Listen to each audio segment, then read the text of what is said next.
You want to do the intro? No. Okay. No. Thank you, though. That's how we're starting this I just want to episode. make sure because I feel like an intro hog. 3, 2, 1. Welcome back to another episode of Living Vividly. Should I redo that? Welcome back to another episode of Living Vividly. Today it's just me and Daphne. Yay. It's so good. Yeah. We love our guests, but I miss you. Yeah. We always have so much to talk about. I know we do. So today we're going to talk about stress. Stress. Yeah. All the things that come with that. All the things. So we all know what stress is. You know, we all feel stress. We really need to kind of comb through is stress is there for a reason. Our body has a way to perceive stress and to use stress in our favor, but it depends on how long you have stress. So there's acute stress that happens daily. I mean, we all know these stressors. So that would be, a deadline at work, almost rear-ending someone when you're on your phone texting in the car, the stress that you feel whenever your child comes in at 7 or 8 o'clock at night that they have a project due the next day, like those kinds of like acute stressors. Those are usually short-lived and they don't do a lot of, your body reacts to it and responds to it, but it doesn't create a lot of damage in the body. Right. Versus, it almost helps you kind of like get through it. Right. So it focuses your attention. It diverts energy from places that aren't needed. So like digestion and reproduction. I mean, you don't need all that stuff necessarily whenever you're in that acute stress mode, but your body doesn't have a great way to discern acute stress from chronic stress. So chronic stress is things like long-term financial issues, an illness, maybe like if you're a caregiver for a family member. Even chronic stress could be things that are imbalanced inside your own body. So like blood sugar dysregulation, any kind of like GI inflammation, those would be more chronic stressors where they're long-term, there's not really an end in sight. And those kinds of things can definitely do damage to your body. So we're not talking about just like stressful situations, but stress in your body. Right. So your body produces its own little stressors that it has to learn how to deal with. And if you can't deal with them efficiently, then it compounds onto the stressors that you feel in everyday life. So all stress creates cortisol in your body? Yes. So there's something called the Ep.8 axis, and that's the hypothalamus pituitary adrenal axis. We could also add in the thyroid, so the Ep.8 axis, but essentially the hypothalamus is a gland in the base of your brain.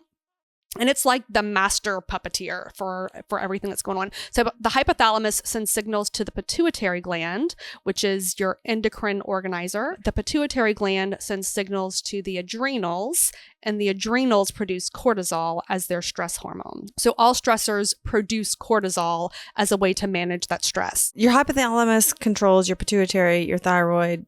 Your pituitary controls your adrenal and your thyroid, and your adrenal glands are what manage your cortisol. And so our cortisol levels should start elevated and throughout the day, every day they elevate and then they kind of taper off. That's what wakes you up. Right. That's what wakes you up. So usually between 3 and 5 in the morning, your cortisol levels start to increase. So cortisol is a hormone that is produced by your adrenal glands that manage stress. So it is a hormone. So by definition, a hormone, whether we're talking about cortisol or insulin or your thyroid hormones, by definition, a hormone is a communicator. So it's communicating signals throughout the body. So that's kind of what hormones do by definition. So cortisol is telling your body, hey, it's time to do something. It's time to get activated. And so your cortisol levels naturally should start increasing between 3 and 5 in the morning. They should elevate at the time that you wake up, and that's what wakes you up, and that's what gets you going, gets you moving throughout the day. And then as the day goes on, your cortisol levels should kind of dip down where they would be at their lowest at the time that you're trying to go to sleep, because cortisol will amp you up. Mm-hmm. So we don't want to be amped up when we're trying to go to sleep. So does caffeine affect cortisol? Absolutely. And I might be jumping ahead, but so cortisol is like, if I want energy, I need my cortisol levels high, or is that different? So not necessarily. You want them to be regulated. Okay. So if there are some people who are under chronic stress and their cortisol levels go up and they don't really taper off throughout the day. So they go up and they kind of stay high. And we've talked about some testing that you've done, how your cortisol level was high, and then kind of dropped off. So when that's the case, you're going to feel it. Elevated cortisol over a long period of time can induce anxiety, and it can give you feelings of that just angst or like jitteriness whenever your cortisol level is high and it's not supposed to be. So one of the things that cortisol does is it will suppress your body's production of insulin. So if you have elevated cortisol for a long time, likely because insulin manages blood sugar, if the insulin level is low, because cortisol levels are high, so they're opposite. Cortisol level is up, insulin levels are down. If your insulin level is low, it's hard for your body to balance blood sugar. Because insulin is what lowers your blood sugar. Right. So okay. insulin, so it's like a bunch of levers. Right. So, so say that again. So if your cortisol levels are higher than normal, right, then that means your insulin levels are low. Right. So remember, whenever cortisol is what manages things throughout your body. So it manages how your body is responding. So cortisol is an overall management hormone. All hormones work synergistically, but your body is designed for your cortisol level to go up and come down, every day. If your cortisol levels are high whenever they're not supposed to be, then it affects the way all of your other hormones work. So I always describe hormones as being like players in a band. So hormones being cortisol, insulin, T3 and T4, which are both your thyroid hormones, vitamin D, which is not exactly a hormone, but kind of acts like that communicator hormone. So all of those and all of them, they're playing in a band. So if one of them, like your cortisol level, is elevated, it will affect how the whole rest of the song plays. It affects the way that your thyroid hormones are working. It affects the way your insulin is working. So for musicians out there, the cortisol is the drummer and keeps the tempo. Oh, yes, that's so if the tempo changes, everybody's like, nobody knows I got to speed up. Yeah, right. Okay, that's a good analogy. And so if your cortisol levels are high, so some of the signs of or symptoms of elevated cortisol would be anxiety, like chronic anxiety that never feels like it goes away, weight gain, and usually because of the way insulin works, weight gain is going to happen around your abdominal area. So it's usually like abdominal, like butt, hips area is where you'll store fat. What else? It can affect your immune system. And so this happens from high cortisol or low or high cortisol. Okay. So if you've ever been like really, really stressed, you have a deadline. We've talked about this whenever Vivid closed, how you were like, there was so much going on and you were able to do it and amped up. And then whenever you made a decision that you had to close the business, the cortisol levels were able to come down and automatically you got sick. My whole body went into crazy mode. And it was crazy because it was months later. That was the wildest part because I was like, I'm not even stressed out anymore. I'm fine now. Whenever I was super stressed, everything was okay, but I was in fight or flight. And then whenever I came out of it, all hell broke loose. And so that's because when the cortisol levels were elevated, that's your body's way of focusing to get the job done. So you get the task done, and then whenever it's done, then everything kind of is like, time to sleep, get out. Yeah, like it's you have to, and that is very common so that's kind of an acute chronic stress. So it's acute for a longer period of time than just like a moment. Right. But after that long period of time, your body lets down, your immune system is suppressed because your cortisol has been elevated for so long. So that helps me understand the whole energy aspect of it.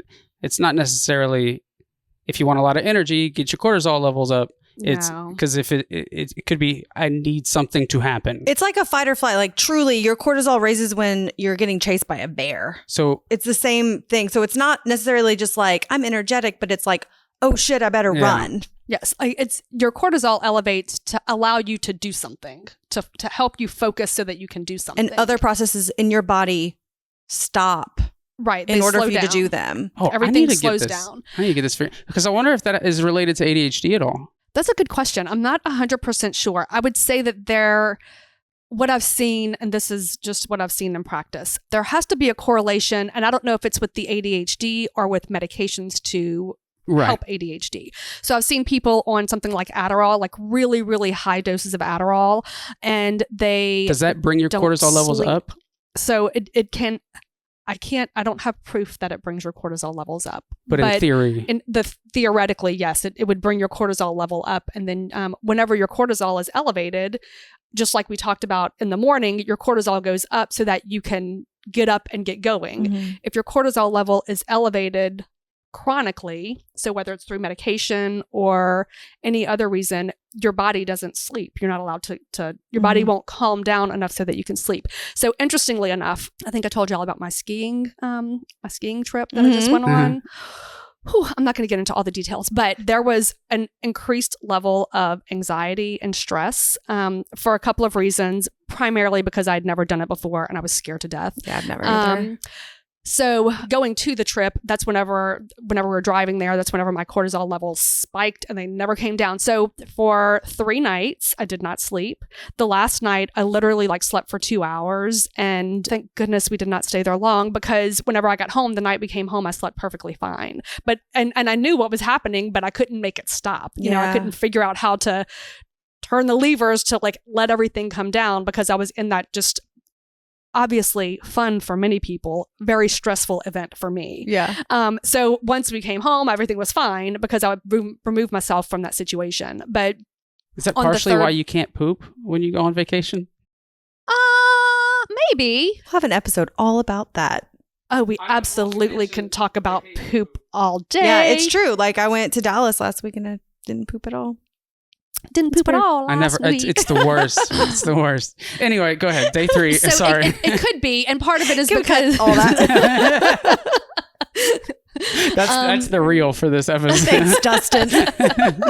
Part of it might be. I mean, do you want to keep going? Whatever. Poop? Okay. Is cortisol a reason why you would have difficulty, what we would call travel constipation? I'm not 100% sure. It certainly could be an element of it. Well, I know whenever you're getting chased by a bear, your ability to poo and pee, for lack of better, defecate, urinate, that is suppressed so that you don't poop yourself while you're running. Right. So it's just everything gets diverted because that's not the most important thing at the time. So it gets diverted to allow your legs to move and allow your brain to think. I mean, so your digestion at the time of being chased by a bear is really not important. Last on the totem pole. Right. But I think other people have different reactions. I don't think that that's necessarily because whenever I do have high stress, acute stress, I know my cortisol's up whenever I'm having acute stress. And I happen to suffer from the opposite. Right. I have stress-induced IBS. So that could,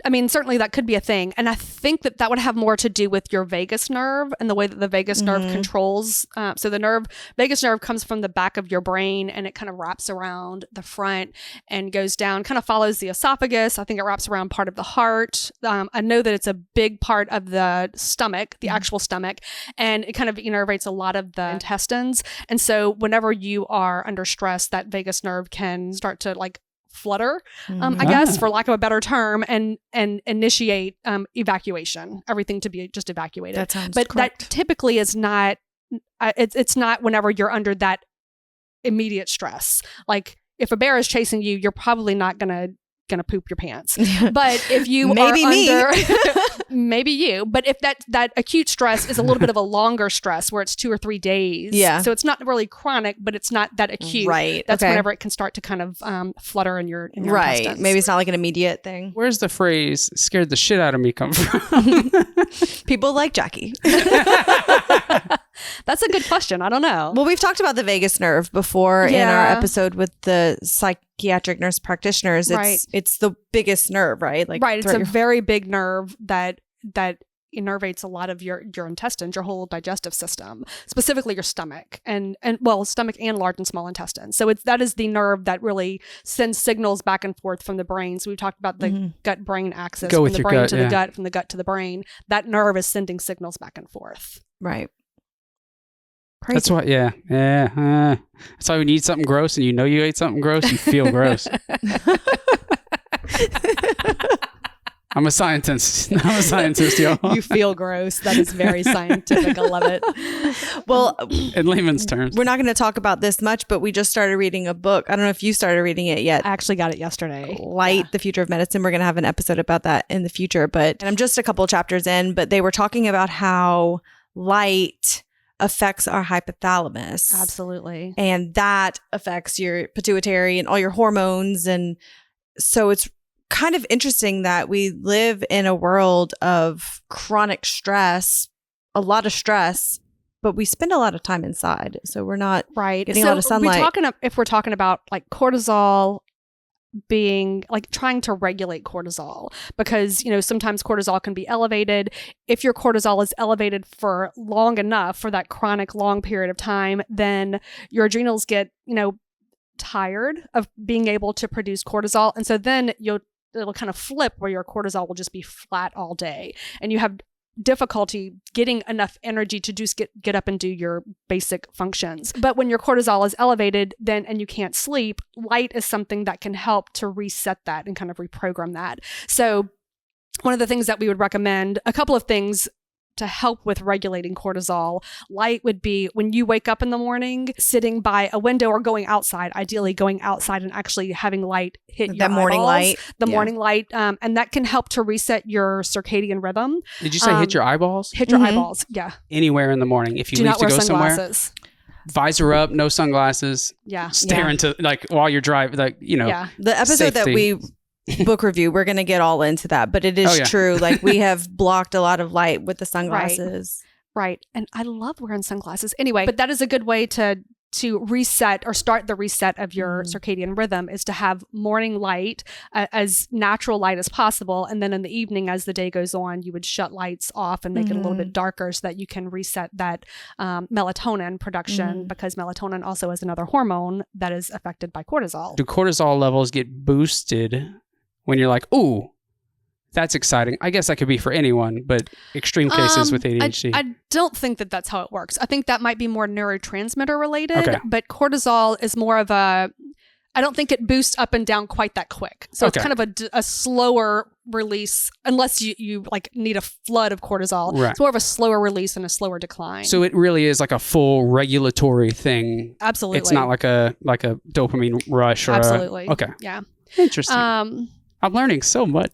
So some other things. So I do some cortisol testing. I don't do it a whole lot, but when somebody comes to me and it's clear that they are very anxious and having difficulty regulating their sleep-wake cycle and that sort of thing, the first thing that I always tell them, which makes me no friends at all, is that we really need to look into caffeine and caffeine consumption, because caffeine will boost your cortisol. Elevated cortisol, if you do it like for a cup of coffee, may not be a big deal. For some people we really need to remove that as a stimulant altogether, just to let the body kind of self-regulate. But so that's a fact. That's a fact. Okay, then Adderall should do the same thing. Yeah. So looking at caffeine, the things that we mostly look at for cortisol is caffeine consumption. And some people can tolerate a cup or two of coffee in the morning. Some people who I've worked with who are drinking coffee all day long, or a pot or two of coffee, we really have to like double down. Yeah, that might have been part of why my cortisol levels were so high. If you're substituting energy with caffeine, like that much caffeine, if you stop taking it, like if you can handle a bunch of caffeine all the time and still feel normal, does that substitute how high your cortisol should be? Does that make sense? Yeah, that's a good question, and I can't really answer it. I think for someone, if you were having what appears to be challenges with cortisol, I would want to test your cortisol to see when and where it's high. So in the morning, it should be elevated. Is it super elevated and then it completely drops? So I'd have to do, I feel like that's more individualized, personal information. So it's not, so it can change week to week, day to day. So if I stop drinking coffee right now, it will change your cortisol response. It may take a few days. But it's not like a forever thing. No, because once you inject that that caffeine back in, then your cortisol levels are going to be affected again. Gotcha. So I think for whenever we're trying to reset somebody's cortisol, we would remove the caffeine to let their body kind of naturally reset itself. And then at some point they could potentially have caffeine again, but knowing that it is affecting their cortisol. And so you get tools and you understand what tools you can use to determine how much caffeine is too much.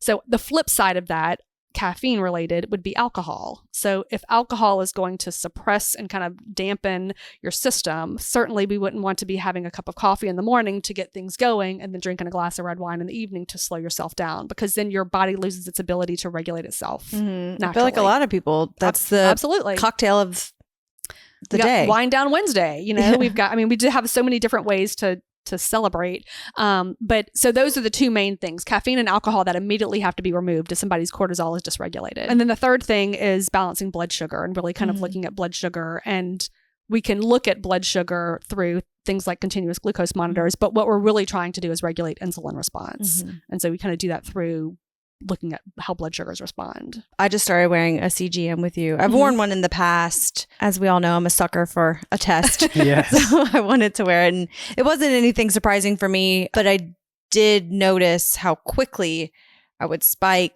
just with a little bit of carbs. So I don't know if everyone has the same reaction to that. If you're watching your blood sugar, and so glucose is the same thing as blood sugar. I feel like I always have to say that because glucose is the fancy medical word we use for it. But if you're watching blood sugar and you eat something that has carbohydrates and your blood sugar goes up quickly and then comes down quickly, it means that you're breaking it down. You're turning the carbohydrates into glucose. And then as a response to that, your body is producing insulin and bringing that glucose down. So that's a good thing if it goes up and down quick. So wait, can you say that one more time? Okay, so if you eat, anytime that you eat something that has carbohydrates, it does not matter what it is. Carbohydrates, whether it's a soda or carbohydrates that are an apple, your body always turns that into glucose. And then glucose, AKA blood sugar. When your glucose goes up, your body's response, so a signal gets sent to your pancreas to produce insulin, and insulin's job is to lower your glucose. And it does that by attaching to your muscle cells. And when it attaches, it's like a key that opens up the cell and pulls the glucose into the cell so that it's not in the blood anymore. Okay. So that's kind of what happens. And your cells use that sugar. It's not like it's all bad. You need sugar in your body. Your cells use that to be able to walk, dance, play, think. Your cells need glucose. You eat food for energy, period. So, sustenance, nutrition, all that. But that's the initial energy you get from food in a way. So glucose is your body's energy source. You're getting most of your energy through glucose that are carbohydrates that you eat that turn into glucose. Now, if you do not eat carbohydrates, so if we're doing keto, like hardcore real keto, your liver produces carbohydrates. So because isn't glucagon stored in your body? It's stored in your liver. Body uses that. Yes. So that's often what happens overnight. So if you eat dinner at, say, like 6 or 7 o'clock, and then you go all overnight until 7 o'clock in the morning, your liver is responsible for maintaining your blood sugar. So when your pancreas produces insulin, but it's kind of a like shot in the dark. Like, hey, we're just going to squirt out this much insulin. And so if your blood sugar goes too low, as it's coming down, your liver gets turned on and it's like, oh, wait, blood sugar's crashing. Let's produce more glucose. So it's kind of a safety mechanism for you. So insulin reduces glucose. Yes. Period. Yeah, those are the opposites of each other. Okay. They cancel each other out. So what produces insulin? Your pancreas. And what produces glucose? Your liver can produce glucose, but primarily we get glucose through carbohydrates. Okay. So they would be battling if you weren't eating. Or confused. Right. So they would be, I wouldn't say confused, they're just self-regulating. So I kind of think of it like, again, these things are all hormone driven because hormones are communicators. So when your blood sugar starts to get low, I think like a switch goes, obviously it's not like a light switch, but it goes to your liver and says, hey, we need glucose. And so the liver's like, okay, so it'll start dripping glucose into your bloodstream. And whenever it gets normalized, and sometimes that regulation is not quite perfect, but when it gets normalized, that light switch goes off and the liver should stop making glucose. And then if for whatever reason it overproduces and your glucose goes up, then a signal gets sent to the pancreas saying, hey, we need some insulin. We need to bring this blood sugar down a little bit. And so it's a constant balancing system. They kind of help to self-regulate, and that's a safety mechanism. So we shouldn't know when our blood sugar our body shouldn't let our blood sugar get too low. There are a lot of people that have hypoglycemia. I was working with a lady yesterday and she was so cute. She was like, well, I mean, if I wait too long, I just get the shakes if I wait too long to eat. And I was like, oh, that sounds like a hypoglycemia response. And she was like, really? My dad, my brother, we all just get the shakes. And I was, yes, that is absolutely a hypoglycemia response. And so she's set up her life so that she doesn't wait too long to eat anymore. So she doesn't have that problem. But what is hypoglycemia? Hypoglycemia is when your blood sugar gets too low. And sometimes people get different responses. So my dad has diabetes and we don't really talk about it anymore, but he used to tell me whenever his blood sugar would get too low, he didn't shake, but his vision would be affected. And so he could see that there was the outline of a person there, but couldn't really make out the features of them. Oh, no. So that's another response. Sometimes people will start sweating. So that's a vagal response that they, start sweating and perspiring in South Louisiana. Sometimes it's hard to notice. But so that might be another symptom. So sometimes people get really hungry, and that's just the body's way of saying, hey, eat. We need more glucose. Right. So, it creates a response that you start feeling hungry. So whenever you start feeling that way, what you should not do probably is go grab 5 cookies. Correct. So because that overloads? Because it's an overload for your system. That's where I was confused. So if you have what we'll call blood sugar dysregulation. Okay, so that's just a very general term for people that have diabetes would fall under this category, pre-diabetes, insulin resistance. And that's just the imbalance of your pancreas and your liver keeping your blood sugar normal. So if your blood sugar starts to go low, what we'd want to do is give it a little bit of something that has carbohydrates so that it can bring it up, but not overdo it, because then you go up and then your pancreas produces more insulin and you start this roller coaster response. And if you've ever had that happen before, it's not a good feeling. Mm-mm. It just feels like uncomfortable. It's not painful. It just doesn't feel comfortable. And so for people where they're going up and down all day long with their blood sugar, it's hard to focus. It's hard to get things done just because their body is trying to just get itself back in balance. So does the blood sugar affect our mental capacity? Do we get brain fog whenever we have blood sugar problems? Sure, you can get brain fog. Anxiety certainly is a really common response to blood sugar dysregulation. If blood sugar is high, oftentimes people don't necessarily feel something, but they know that they're just not able to focus. So, brain fog would be inability to focus, or being really forgetful could be another sign of just blood sugar dysregulation. Very interesting. Usually, though, unless you're really, really sensitive and aware, like self-aware, which most people are not, your blood sugar has to get fairly high, like 180, 200, high for you to start feeling symptoms of that discomfort when it's high. When it's low, then you can feel it pretty quickly. But when it's getting high, especially if it's been like several years of imbalance and it's getting a little bit higher every year. And some of the things that I would look at would be if you have labs done every year, and we're looking mostly at fasting blood sugar when you have labs. So you can see that your fasting blood sugar maybe in 2017 was 86, and then next it's like 89, 92. None of those are abnormal. So 100 is kind of the cutoff. So then it gets to 94, 97. But it's still incrementally It's gradually increasing. And so when it gets year over year? Yeah. Year or every 6 months or whatever.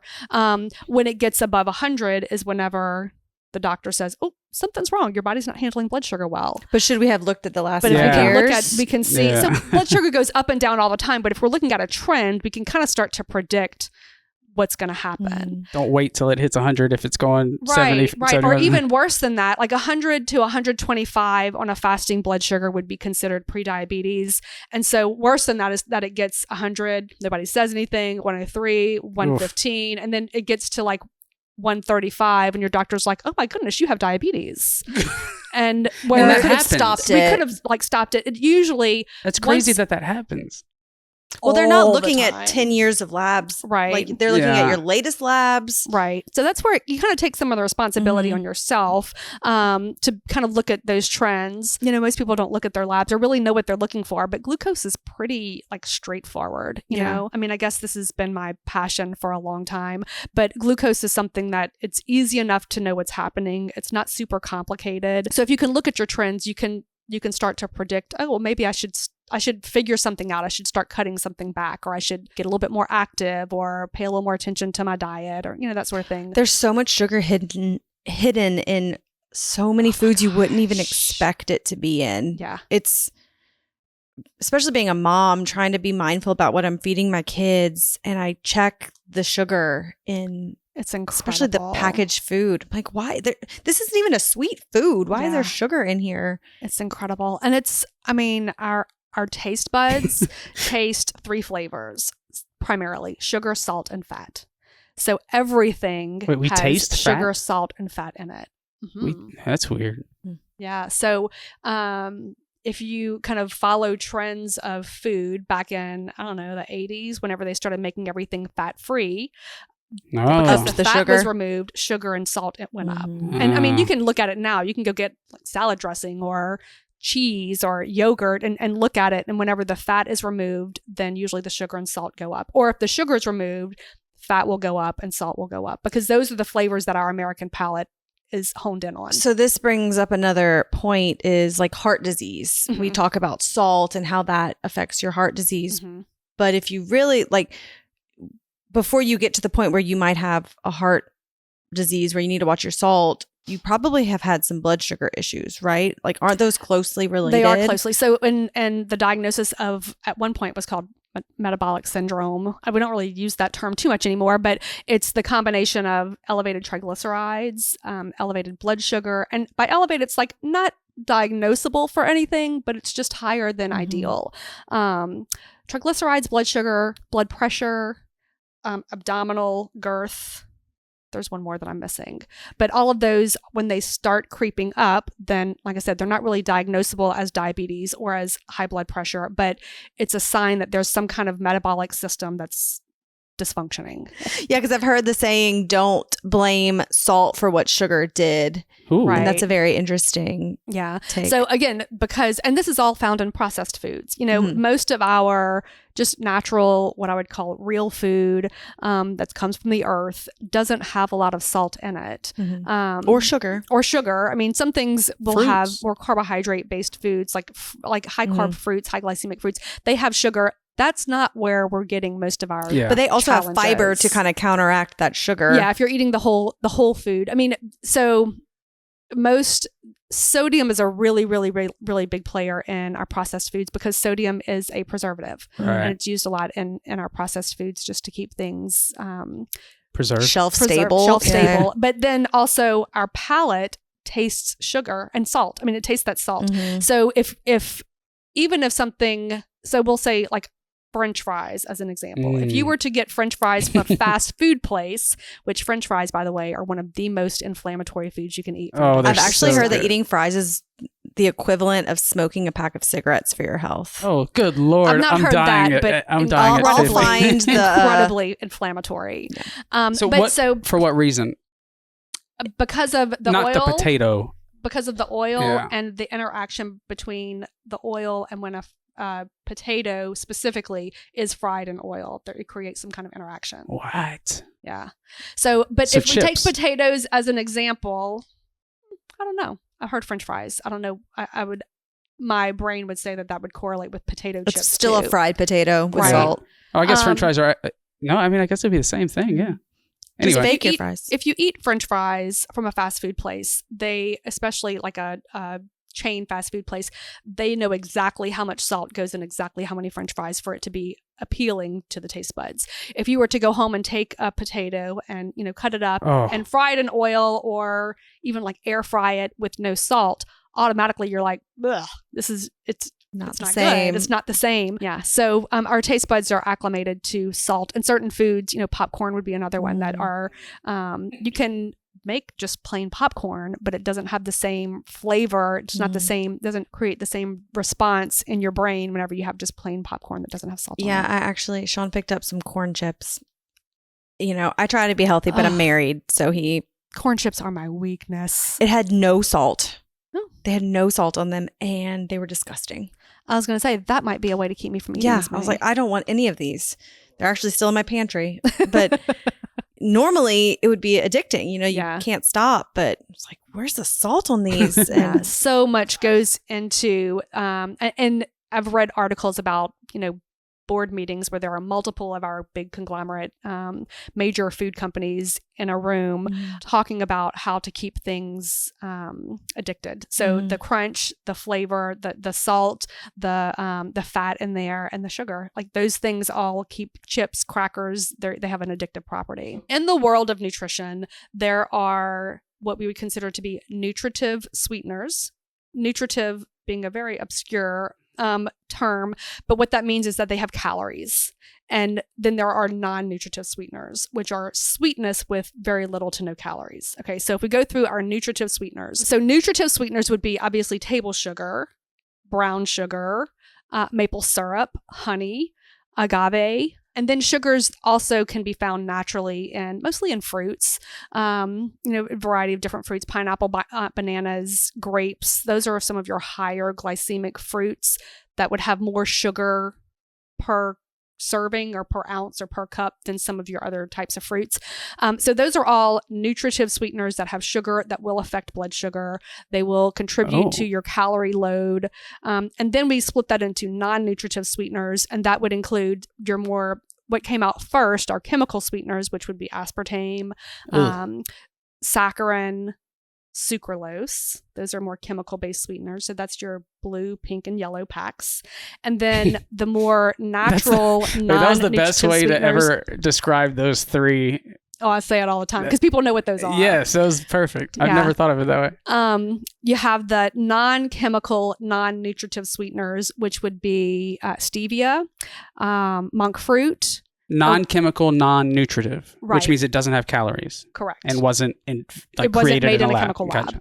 Gotcha. So that would be stevia, monk fruit, erythritol, which is a sugar alcohol. It's kind of in between because it does have some calories in it. And then allulose is the one that's coming on the scene But now. just because it's non-calorie, non-chemical doesn't necessarily mean it's a health food. Right. So it's still, if we're talking about the way that the brain functions and brain signaling, when your tongue tastes something sweet, whether it's sugar or non-sugar, non-nutritive sweeteners, it sends a message to the brain to produce digestive enzymes. And so your enzymes are waiting for something that chemically structurally has carbohydrates or has some kind of sugar in it. And then if you have something, and this was a big thing with some of our diet sodas that were around for so long to prevent calorie intake. The research shows that if you have, I'll just say a diet soda, tastes sweet, doesn't have any calories in it, your body, your digestive enzymes don't have anything to break down. And so they're like, hold up, wait a minute. We're ready. And so it will send a signal back to the brain saying, we thought we were going to be breaking something down and there's nothing here. And so your brain will start looking for something that has some kind of carbohydrates in it. So you may not necessarily get calories or sugar from the diet soda, but you will inherently start looking and eating things that have more carbohydrates in them. So maybe you'll start looking for crackers or for pasta, craving it. or you start craving something that has some kind of carbohydrate because your body is looking for something to break down. So Crazy. is period. Yes, period. Exclamation point. So if you've never had sugar before, that still happens? Or is this a learned response? That's a good question. I would say it's an inherent physiological response. There are a lot of factors that play into this. If you were to start shifting and having a lot of sweet flavored things that do not have calories in them. So again, where our Diet Cokes, diet sodas, I'm going to say mostly beverages because we do diet or sugar-free beverages in very large amounts. So whenever you have that constantly, that's telling your brain to produce something to break down the sugar that's supposed to be there that you're tasting, but it's not actually coming down the pike. Then if you were to do it long enough, you would start craving more carbohydrate or sugar-based things, most likely. But there are a lot of environmental other factors that go in there too. Yeah, my kids, one thing I can proudly say is my kids have never had a soda. Mm-hmm. Oh my God, I was addicted to diet. As far as you know. They've had a lot of sparkle water. That's their soda, like the little flavored whatevers. And I know they're not perfect either, but I can remember the first time my son had Sprite. He lost his mind. Obviously, it was detrimental to me. Yes. I remember it. Traumatized. He was like 4, I think, and he was staying with my husband and I had to go to a meeting, so he was with some friends and we were going to meet up at the bowling alley afterwards. And I walked in the bowling alley and my son was pouring Sprite as a 4-year-old out of a pitcher into a cup, and he was drinking it, and I was like, OMG, what just happened? What is going on? God. And my friend who he was staying with was like, I'm sorry. I didn't panic. I didn't freak out. I was like, okay, we're here. This is where we are. This is my life now. But this is my life now. But it's just not something that we have really ever. And so it's if we if we go anywhere, he's most likely going to order water. I mean, it's just not a thing for us. You know? I didn't drink water. I don't remember drinking water as a kid. Yeah. It's wild. What'd you drink as a kid? Soda. Sprite. Okay. Because I just had a core memory unlocked of opening the fridge drawer because all we bought was caffeine-free Diet Coke. Yeah. Caffeine was it that? It was like a bronze silver can. Yeah. And like just weird. the bottom drawer full of those. And so if I had like not a juice or whatever, that was like, Mom, can I have a Coke? And it was that one. Yeah, we had that couldn't have been healthy at all. No, absolutely not. The first drink that we had, because my whole family, like my family is a large family, like we're big people, but everybody's always dieting, and so the first thing that we always had was Tab. Ooh. Oh, Tab. That's the worst. Yeah, it was Diet Coke and potato chips, actually. That was so we drank a lot of Kool-Aid. Oh, Kool-Aid too. Kool-Aid. Okay. Wait, why Tab? Because that was before Diet Coke. Oh, wait, Tab is diet? Mm-hmm. Oh, I didn't even know that. Yeah. That's crazy. I'm pretty sure it has aspartame. I'm pretty sure. I mean, aspartame was the first chemical-based sweetener, so I'm pretty sure it's an aspartame. Okay, I was going to ask that too. But aspartame's not good for you either. As far as we can see. No, we know aspartame. That's what I thought. Okay. There's no question about that. Why it's still allowed in our food supply is a whole other story. But it's that why bad? many things are allowed in our food supply is the question. Well, then you see natural flavors on things. Have you ever looked up what that's natural also flavors? very vague. Yeah, that's just a way to say we're not telling you what's in here. Yeah, it's really scary that it's become center focus for me too, because they can also hide gluten containing items in that too. So pretty much any. Oh, really? That's good. Unless it's certified gluten free and it also has natural flavors, I guess. Yeah. I don't know. It's a wild world out there, and that's why processed food really is just it's not what you should primarily be eating. Right. I mean, basing everything around natural foods, real food, you know what you're getting. Right. And you can, change it any way that you want, mostly. But, that's where real food.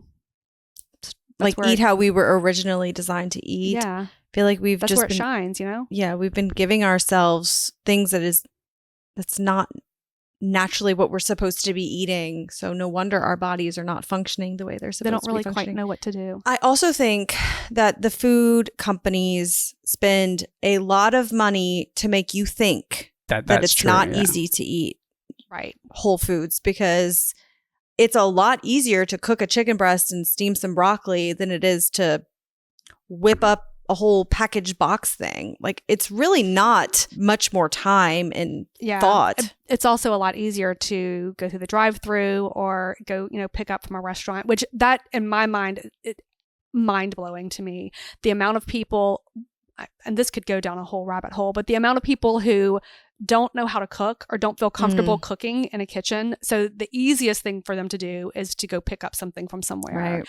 And I'm seeing that more and more and more, maybe generationally, but that is very, very common. So it's hard to convince someone to cook a chicken breast if they're scared of raw chicken. You know what I mean? That's it's a very real thing. Yeah. I was very blessed to grow up with a grandma in the kitchen, and I guess that's why I just think it's so easy. But you're right, like a lot of people, especially the younger generations, because I love my mother, but she wasn't a culinary, she didn't flitter around the kitchen. And I think it's becoming less of a thing.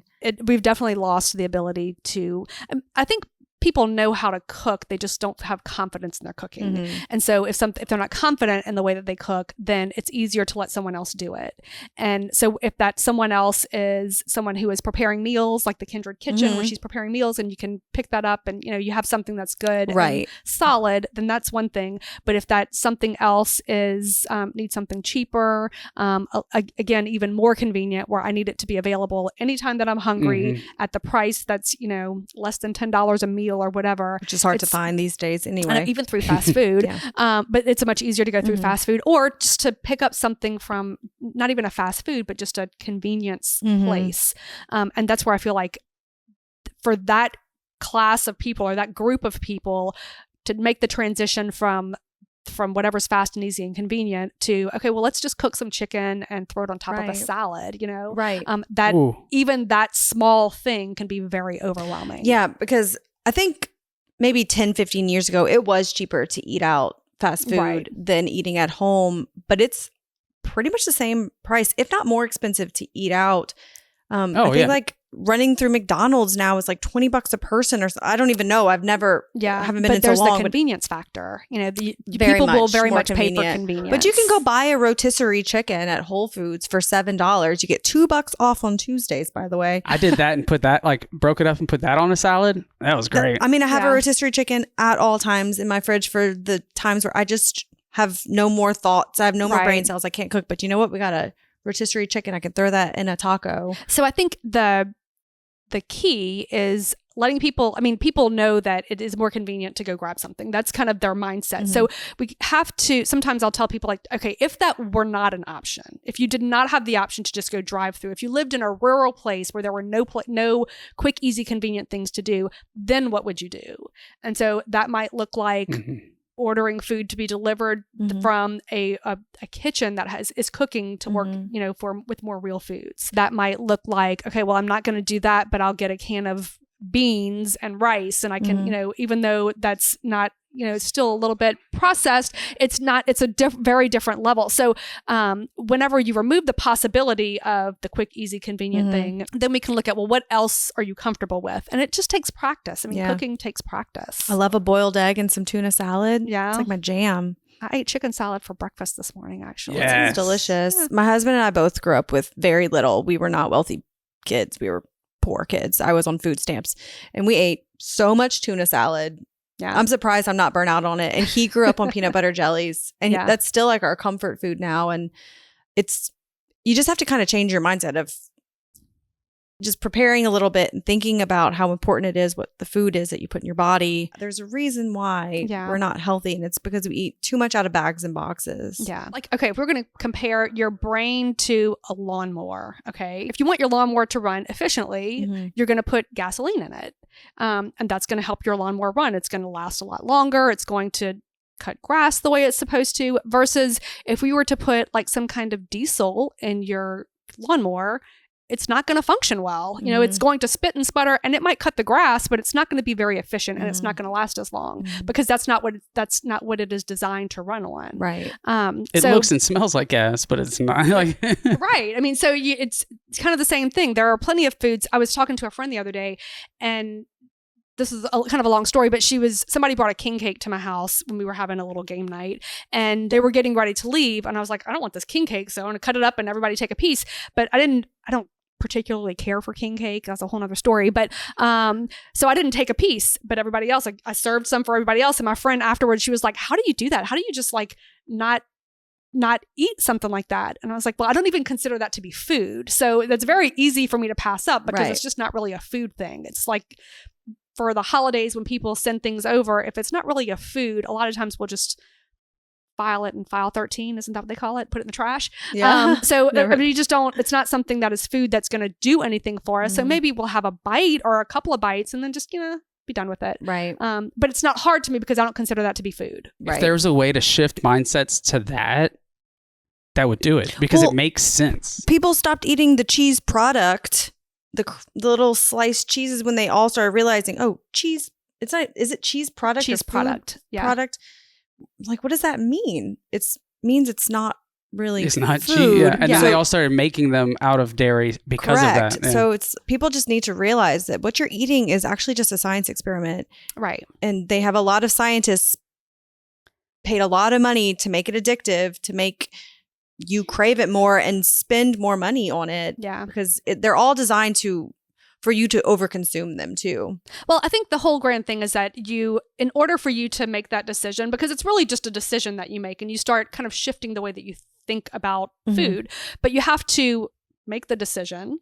And if we're thinking about like food habits and changes on a spectrum, so nobody ever goes from here all the way to over here in one fell swoop. And that just doesn't happen often consistently. Right. So they may do it for a period of time, for a few months or something, but it doesn't happen that way. We make little small changes. It's habits you have to change. So it's changing little habits. And the way that you think about food is one of those habits. So if something isn't really nourishing, then it's not really food. And so you can just think, okay, well, it's edible, but edible doesn't necessarily mean that it's going to nourish me and feed me. Right. Now, don't get me wrong. I eat things that are not food. Same. But you're making an informed... It's an informed decision. It's a conscious decision. Like, yes, I know this piece of chocolate is not the best thing for me, but I am going to eat it anyway. And it's going to bring me some joy. Yeah. Just a little bit. A little bit. And but then I I'll think move the on. whole is it food thing, that could be a whole podcast in itself, because like just thinking of it that way, like, is it food? Which means, will it make me feel good immediately, or will it make me feel good forever? Right, I mean, you can almost make like a thing. decision tree of, is it food? And if it's, and go through some of those questions, like, is it going to hurt my stomach? Am I going to get heartburn from it? Is it going to make me have to run to the bathroom in a little while? Am I going to get brain fog from it? Am I going to get anxiety from it? I mean, you can go through this whole decision tree of, is this worth eating? Another thing is, whenever you start feeling bad or sick or whatever, we often look back at the last 72 hours of what you've eaten, and a lot of the times those foods that we made short-term decisions on that were not good are the reason why we feel sick or anxiety or whatever the case may be. It would be very naive to think that what you're putting in your mouth is not affecting the way that the engine functions, because that's literally the power supply, the fuel. The fuel. That's the fuel. Yeah, what you spend your money on is what the food companies will produce. They will not go under. Right. They will not go under. So they are going to produce what you spend your money on. So, I mean, we've seen this happen in multiple things. Like, we've seen it with, say, like the Simply brands of some chips or puffs or whatever, where a lot of the chemicals and additives have been removed, where they've made it with fewer ingredients. We still can't say that that is healthy, but it makes you feel better whenever you have the Simply brand versus the other natural or normal traditional brand. Headed the right direction. The food industry will not go under. So they are going to produce whatever we expect of them. It's supply and demand. Absolutely. But it takes a lot of people. It takes a lot of demand. People. Yeah. So I did read an article not too long ago, and it was about the food manufacturers in a little bit of distress because people were eating less because of all of the injectable weight loss medications. And they're trying to figure out how they're going to make up that money because people are just purchasing less food because they're eating less in general. So this will be interesting to see how all of this plays out over the long haul. So to wrap things up, I think that the main thing that we're talking about is taking control of your own health. Like, you're in charge of the food that you put into your body and what you buy. Absolutely. And, we have some capability to kind of thrust the food industry in different ways. And it all really depends on what you're putting in your grocery cart, what you're buying whenever you go, how often you go to get convenience foods, and the way that you manage your money or handle your money around food will dictate the way the food industry is going to shift. But also, on a day-to-day basis, the decisions that you make, the habits that you have around food, those are major factors in the way that your body's going to function, for sure. That extra cup of coffee I had this morning was not a good idea. But you've been really fun. That explains a lot. I love caffeinated Daphne. Right?